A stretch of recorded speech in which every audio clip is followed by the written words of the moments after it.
Morning అవుతుంది. అమర్ ఇంకా డ్యూటీకి వెళ్తూ ఉంటాడు. బాగి పిల్లల్ని రెడీ చేసి స్కూల్కి పంపిస్తుంది. మనోహరి మాత్రం అంజు వైపు అలా చూస్తూ ఉంటుంది. ఆంటీ, ఏంటి కొత్తగా అంజు వైపు అలా చూస్తున్నారు అని అడుగుతుంది. అమ్ము, ఏం లేదు అని అంటుంది మనోహరి. ఆంటీ, మీరు నిన్న లోన్లీగా ఫీల్ అయ్యానని నేను హక్ చేసుకున్నాను, అందుకు మీరు బాధపడుతున్నారా? సారీ అని అంటుంది అంజు. లేదు లేదు, నువ్వు నాకు సారీ చెప్పడం ఏంటి? నువ్వు ఎప్పుడు ఎవరికి సారీ చెప్పవు కదా అని అంటుంది మనోహరి. ఆంటీ, మీరు నాతో ఇంత పాజిటివ్గా మాట్లాడడం ఇదే ఫస్ట్ టైం అనుకుంటా. అయితే మనం ఫ్రెండ్స్గా ఉండొచ్చు, లెట్ బీ ఫ్రెండ్స్ అని చెప్పి ఇంకా అలా చేయి పట్టుకుంటుంది పాపం మనోహరిది అంజు. ఇంకా మనోహరి కూడా చాలా ప్రేమగా ఆప్యాయతతో ఫ్రెండ్స్ అని షేక్ హ్యాండ్ ఇస్తుంది అంజుకి. ఓకే, మీరు త్వరగా వెళ్ళాలి, బయలుదేరండి అని చెప్పి ఇంకా స్కూల్కి పంపిస్తుందన్నమాట. అలా బాగి మనోహరి దగ్గరికి వచ్చి, ఏంటి ఎవరిని ఏమీ చెయ్యలేక అంజుని మచ్చిక చేసుకోవాలనుకుంటున్నావా అని అడుగుతుంది. సైలెంట్గా ఉంటుంది మనోహరి. చూడు, పిల్లల్లో ఎవరికైనా ఏదైనా జరిగితే నేను అస్సలు ఊరుకోను. ఇప్పుడిప్పుడే ఆయన బాధ నుండి అగాధం నుండి బయటికి వస్తున్నారు. పిల్లల సంతోషంలో తన సంతోషాన్ని చూసుకుంటున్నారు, వెతుక్కుంటున్నారు. నువ్వు ఎక్కువగా ఇప్పుడు మళ్ళీ ఏదైనా కలతలు రేపాలని చూస్తే నీ ప్రాణం తీయడానికి కూడా నేను సిద్ధపడతాను అని చెప్పి వార్నింగ్ ఇచ్చి అక్కడి నుండి వెళ్ళిపోతుంది బాగి. ఇది ఇలా ఉండగా Ranveer and lawyer Hyderabad reach అవుతారు. లాయరు, ఆ మనోహరి ఇక్కడే ఉందని తెలుసుకున్నాను. నా మనుషుల ద్వారా తను ఇక్కడే ఉందని చెప్పారు, కానీ ఇక్కడ ఎక్కడుందో తెలీదు. కాబట్టి ఈ విషయంలో నాకు నీ సహాయం కావాలి లాయరు అని అంటారు రణ్వీర్. తప్పకుండా రణ్వీర్, నీ వెనకాల ఉన్న ఇంత చేదు నిజాన్ని, ఇంత చేదు గతాన్ని విన్న తర్వాత కూడా నేను నీకు సహాయం చేయకుండా ఎందుకు ఉంటాను? నాకు తెలిసిన వాళ్ళు పెద్ద పెద్ద పోలీసులు, లాయర్లు ఉన్నారు, నా ఫ్రెండ్స్లోనే ఉన్నారు. వాళ్ళకి చెప్పి మనోహరిని ఎక్కడైనా కనబడితే నీకు చెప్పమని చెప్తాను అని అంటారు. Thank you lawyer, thank you.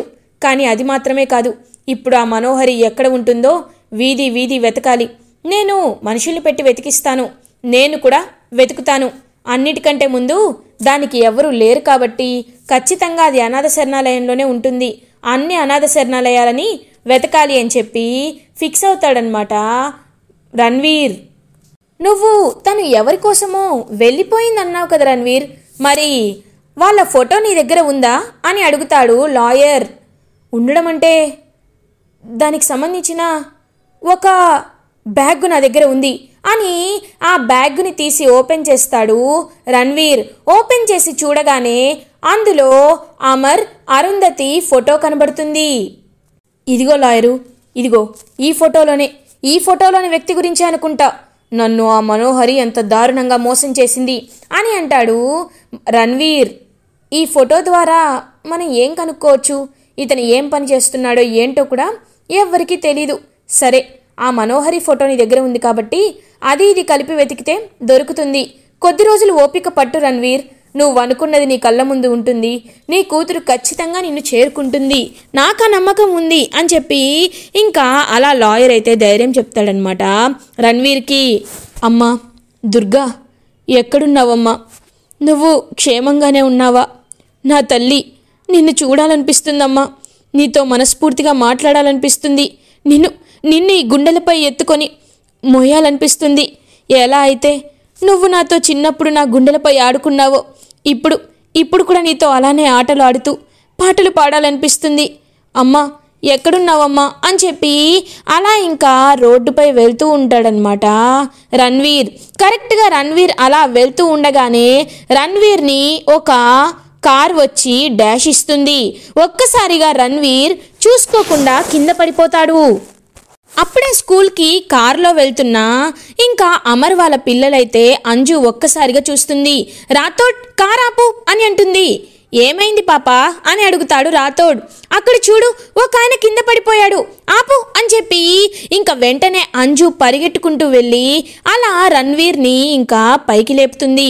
Ranveer అంజుని చూసి ఒక్కసారిగా షాక్ అయిపోతాడు. అయ్యో అంకుల్ దెబ్బలు తగిలాయా? మీ చేతికి బ్లడ్ వస్తుంది అంకుల్ అని తన దగ్గర ఉన్న కర్చీఫ్ తీసుకొని అలా ఇంకా ఆ రణ్వీర్ చేతికి చుడుతూ ఉంటుందన్నమాట అంజుని చూసి ఒక్కసారిగా తెలియని ఫీలింగ్ అనిపిస్తుంది రణ్వీర్కి. అలా ఇంకా అంజు వైపు చూస్తూ ప్రేమగా అంజుని అలా ఇంకా తలపై చేయి వేసి నిమురుతూ ఉంటాడు. అంకుల్ ఏంటి ఏడుస్తున్నారు? ఓ నొప్పిగా ఉందా అని అంటుంది అంజు. లేదమ్మా. నువ్వెవరు అని అడుగుతారు. నేనెవరైతే ఏంటి అంకుల్, మీరు దెబ్బ తగిలింది, నేను సహాయం చేశాను అంతే అని అంటుంది అంజు. పాప, నేను ఎవరి రుణం ఉంచుకోను. ఒకనాడు ఇలాగే నా జీవితంలోకి ఒకరు వచ్చి నా జీవితాన్ని నాశనం చేసేశారు. అలా అని నేనిప్పుడు ఏమీ అనాలనుకోవటం లేదు. చెప్పు పాప, నీకు ఏం కావాలి? ఐస్ క్రీమ్ తింటావా అని అడుగుతారు రణ్వీర్. వద్దంకుల్, మా ఇంట్లో ఐస్ క్రీమ్స్, చాక్లెట్స్ రెస్ట్రిక్టెడ్. ఎప్పుడు తినాలంటే దానికి ఒక ఖచ్చితమైన టైం లిమిట్ ఉంటుంది. అయినా మీకు నేను చేసింది పెద్ద సహాయం కాదు కదా అంకుల్. మీరేదైనా రిటర్న్ ఇవ్వడానికి ఇది జస్ట్ నా రెస్పాన్సిబిలిటీ అంతే. మీరు జాగ్రత్తగా వెళ్ళండి అని చెప్పి అక్కడి నుండి బాయ్ చెప్పేసి వెళ్ళిపోతుందన్నమాట. అలా ఇంకా అంజుని చూడగానే తనతో ఇంకా మాట్లాడాలని, తన గురించి తెలుసుకోవాలని పాపం మనసైతే ఆగకుండా అలా అంజు వైపే చూస్తూ ఉంటుంది రణ్వీర్ది. ఈ పాపని చూస్తుంటే ఎందుకు నాకు ఏదో తెలియని ఫీలింగ్ అనిపిస్తుంది. ఎందుకు ఈ పాపని చూస్తుంటే నాకు బాగా దగ్గర మనిషిలా అనిపిస్తుంది. నాకేమీ అర్థం కావటం లేదు. ఒకవేళ ఈ పాప నా దుర్గానా? లేదు. ఒకవేళ దుర్గా అయితే తను మనోహరిలా ఉంటుంది కదా. లేదు, ఈ పాప అని చెప్పి అలా ఇంకా పాపే గుర్తుకు వస్తూ ఉంటుంది అంజునే రణ్వీర్కి. ఇది ఇలా ఉండగా నైట్ అవుతుంది. బాగి అమర్ రూమ్లోకి వచ్చి ఇంకా అలా అమర్కైతే మొత్తం అన్నీ ఇంకా తన ఫైల్స్ అన్నీ తీసి ర్యాక్లో పెట్టి సర్దుతూ ఉంటుందన్నమాట. బాగి అప్పుడే కరెక్ట్గా ఒక ఫైల్ అయితే ఓపెన్ అయ్యి అందులో ఉన్న పేపర్ అలా ఎగిరిపోతూ ఉంటుంది. కింద చదువుకుంటున్న అంజు దగ్గరికి కరెక్ట్గా ఆ పేపర్ వచ్చి ఆగుతుంది. ఆ పేపర్ని తీసుకొని చూస్తూ ఉంటుంది అంజు. అది అడాప్షన్ లెటర్ అన్నమాట. ఆ రోజు మదర్ తెరిసా అనాథ శరణాలయం నుండి అడాప్ట్ చేసుకున్నారు కాబట్టి దట్ అడాప్షన్ లెటర్ అనేది ఇంకా చూస్తూ ఉంటుంది అంజు. ఏంటి పేపర్? Adoption letter. ఇది మన ఇంట్లో ఎందుకుంది? డాడ్ అని అమర్ దగ్గరికి వెళ్తుంది అంజు. ఏంటంజు అని అడుగుతారు. డాడ్ ఒకసారి లెటర్ చూడండి అని అంటుంది. ఇంకా అంజు పైనుండి ఇదంతా గమనిస్తూ ఉంటుంది బాగి. ఆ లెటర్ చూసి ఒక్కసారిగా షాక్ అయిపోతాడు అమర్. డాడ్ ఏంటి డాడ్ ఇది? ఏదో అడాప్షన్ లెటర్ అని ఉంది. ఇది మన ఇంట్లో ఎందుకుంది డాడ్ అని అడుగుతుంది అంజు. ఒక్కసారిగా టెన్షన్ పడతాడనమాట అమర్. ఇది పూర్తిగా అంజు చదవలేదు. అమ్మయ్యా, ఇదేమీ లేదమ్మా, ఇది నాది కాదు, వేరే వాళ్ళది. సేఫ్గా ఉంటుందని మన ఇంట్లో ఉంచారు అంతే. నువ్వు ఎక్కువగా ఆలోచించొద్దు. Go and get your studies అని చెప్పి ఇంకా తన రూమ్లోకి వెళ్ళిపోతాడనమాట అమర్. ఇంకా అమర్ వెనకాలే గమనిస్తూ వెళ్తూ ఉంటుందన్నమాట బాగి. ఇంకా బాగి డోర్ దగ్గర నుండి వింటూ ఉంటుంది. అమర్ ఆ అడాప్షన్ లెటర్ని తీసుకొని, ఇది అంజు చూడలేదు కాబట్టి సరిపోయింది, లేకపోతే ఎంత పెద్ద ప్రమాదం జరిగేదో ఎవ్వరికీ తెలిసేది కాదు. ఆరు మాటని నేను నిలబెట్టుకోవాలి. ఈ నిజం ఎవ్వరికీ తెలియకుండా ఉండాలి అని ఆ లెటర్ని జాగ్రత్తగా దాచిపెడతాడనమాట అమర్. ఏంటా లెటర్? అడాప్షన్ లెటర్ అంటున్నారు, అంజుకి తెలియకుండా జాగ్రత్త పడాలి అంటున్నారు.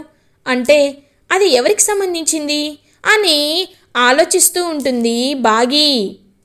ఇది ఇలా ఉండగా అంజుకి కూడా ఇంకా రణ్వీర్ గుర్తుకు వస్తూ ఉంటాడు. తన వైపు రణ్వీర్ అంత ప్రేమగా చూడడం అదంతా ఇంకా గుర్తు చేసుకుంటూ, ఎవరైనా ఆ అంకుల్ ఎందుకు నాకు ఇంతలా గుర్తుకు వస్తున్నారు? ఆయన్ని చూస్తే ఎప్పుడో కలిసిన అనుభూతి వస్తుంది, ఎక్స్పీరియన్స్ లైక్ ఫీలింగ్ వస్తుంది. ఎందుకు నేను ఇదంతా ఎక్స్పీరియన్స్ చేస్తున్నాను? ఆయన్ని నేను ఫస్ట్ టైం చూశాను, కానీ నా హార్ట్ ఎందుకు ఆయన్ని ఎప్పుడో చూసినట్లు అనుకుంటుంది అని ఆలోచిస్తూ తనకి తెలియకుండానే రణ్వీర్ డ్రాయింగ్ని వేస్తుంది అంజు. ఇంకప్పుడే మనోహరి అంజు దగ్గరికి వస్తుంది. ఏంటి ఇంకా నిద్రపోలేదా అని అడుగుతుంది. లేదా ఆంటీ, నిద్ర రావటం లేదు అని అలా ఇంకా పక్కకి వెళ్తుంది మనోహరిని దగ్గర నుండి అంజు. ఇంకా అలా అంజు టేబుల్పై ఉన్న రణ్వీర్ డ్రాయింగ్ని చూసి ఒక్కసారిగా షాక్ అయిపోతుంది మనోహరి. రణ్వీర్ స్కెచ్ ఎందుకు అంజు గీసింది అని అంజు అంజు అని పిలుస్తుంది. ఏంటంటీ అని అడుగుతుందనమాట. ఇంకా అలా అంజు ఇది ఎవరు అని అడుగుతారు. ఓ ఈ అంకులా, మార్నింగ్ ఈయనకి దెబ్బ తగిలితే నేను కాపాడాను ఆంటీ. ఈయన్ని ఎందుకో ఎక్కడో చూసినట్లు అనిపిస్తుంది. నాకెప్పుడో బాగా తెలిసిన వ్యక్తిలా అనిపిస్తుంది. అందుకే నాకు తెలియకుండా నేనే డ్రాయింగ్ వేశాను అని చెప్పి అక్కడి నుండి వెళ్ళిపోతుంది అంజు. అంటే రణ్వీర్ హైదరాబాద్ వచ్చాడా? నన్ను వెతకడానికే వచ్చుంటాడు. నేను ఖచ్చితంగా దాక్కోవాలి. వీలైనంత జాగ్రత్తగా ఉండాలి. ఉంటేనే బ్రతుకుతాను, లేకపోతే బ్రతకలేను అని చెప్పి ఇంకా టెన్షన్ పడుతూ ఉంటుంది మనోహరి. ఇది ఇలా ఉండగా మార్నింగ్ అవుతుంది. అంజు స్కూల్కి పిల్లలందరూ కలిసి వెళ్తారు. కానీ తన్ని ఫాలో అవుతూ ఉంటాడనమాట రణ్వీర్. ఏంటి ఈ అంకుల్ నన్ను ఫాలో అవుతున్నారు? ఏంటి అంకుల్, ఎందుకు నన్ను ఫాలో అవుతున్నారు అని అడుగుతుంది అంజు. అది కాదు పాప, నువ్వు ఎక్కడుంటావు అని అడుగుతాడు రణ్వీర్. అంకుల్, తెలియని వాళ్ళకి ఏ విషయాలు చెప్పొద్దని మా డాడ్ చెప్పారు. ఇంకా నన్ను ఎక్కువగా ఇబ్బంది పెట్టకండి. మీతో అసలు నేను ఇంతసేపు మాట్లాడడమే ఎక్కువ. కానీ ఎందుకు మాట్లాడుతున్నానో నాకు కూడా అర్థం కావట్లేదు. ఇంకెప్పుడు ఇక్కడికి రావద్దు అంకుల్ అని చెప్పి అలా ఇంకా వెళ్ళిపోతూ ఉంటుందన్నమాట అంజు. కరెక్ట్గా అంజు అలా వెళ్ళిపోతూ ఉంటే అంజు కింద పడిపోతుంది. పాప అని అంజుని వెళ్ళి ఎత్తుకుంటాడు రణ్వీర్. ఒక్కసారిగా అంజు మెడలో ఉన్న లాకెట్ని చూస్తాడనమాట రణ్వీర్. చూసి ఒక్కసారిగా షాక్ అయిపోతాడు. పాపా ఇది అని అంటాడు. ఇది మా మమ్మీ డాడీ నాకు ఇచ్చారు అని అంటుంది అంజు. ఒక్కసారిగా షాక్ అయిపోతాడనమాట రణ్వీర్. దుర్గా, అమ్మ దుర్గా అని అంజుని హక్ చేసుకుంటాడు రణ్వీర్. అంకుల్, ఎవరు మీరు? దుర్గా ఏంటి? నా పేరు అంజు, అంజలి అని అంటుంది.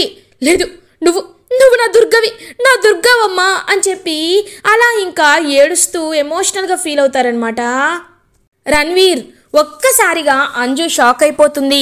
కరెక్ట్గా అప్పుడే ఇంకా స్కూల్ కూడా అయిపోవడంతో అమర్ తన్ని బాగి అయితే వస్తుందనమాట అక్కడికి. ఇంకా బాగి వచ్చి అలా చూస్తూ ఉంటుంది. అంజు, ఎవరితను అని అడుగుతుంది. నాకు తెలియదు మిస్ అమ్మ అని అంటుంది. పాపం అంజు, మీరు అని అంటారు. నేను వీళ్ళ అమ్మని, అంటే తను చనిపోయాక నేనే వీళ్ళని చూసుకుంటున్నాను, చెప్పండి అని అంటుంది బాగి. ఈ లాకెట్ ఈ పాపకి ఎలా వచ్చిందమ్మా? ఇది నా దుర్గాది, నా కన్న కూతురి లాకెట్. ఈ చైను నేను నా కూతురు కోసం చేయించాను. ఈ పాప మెడలో ఉందంటే తనే నా దుర్గ కదా అని అంటాడు ఇంకా రణ్వీర్. దుర్గానా అని అంటారు. ఒక్క నిమిషం అని చెప్పి ఇంకా అమర్ అండ్ అరుంధతి ఫోటో ఉంటుంది కదా, ఆ ఫోటోని అండ్ మనోహరి ఫోటోని చూపిస్తాడనమాట బాగీకి రణ్వీర్. ఒక్కసారిగా బాగి షాక్ అయిపోతుంది. తను అని అంటారు. తను నా భార్య, నా బిడ్డని తీసుకొని వీడి కోసం వెళ్ళిపోయింది. తన్ని వెతుక్కుంటూ వచ్చాను. ఇప్పుడు ఈ చైన్ నాకు కనబడింది. నిజం చెప్పండి అమ్మా, ఈ మనోహరి మీకు తెలుసా అని అడుగుతాడు రణ్వీర్.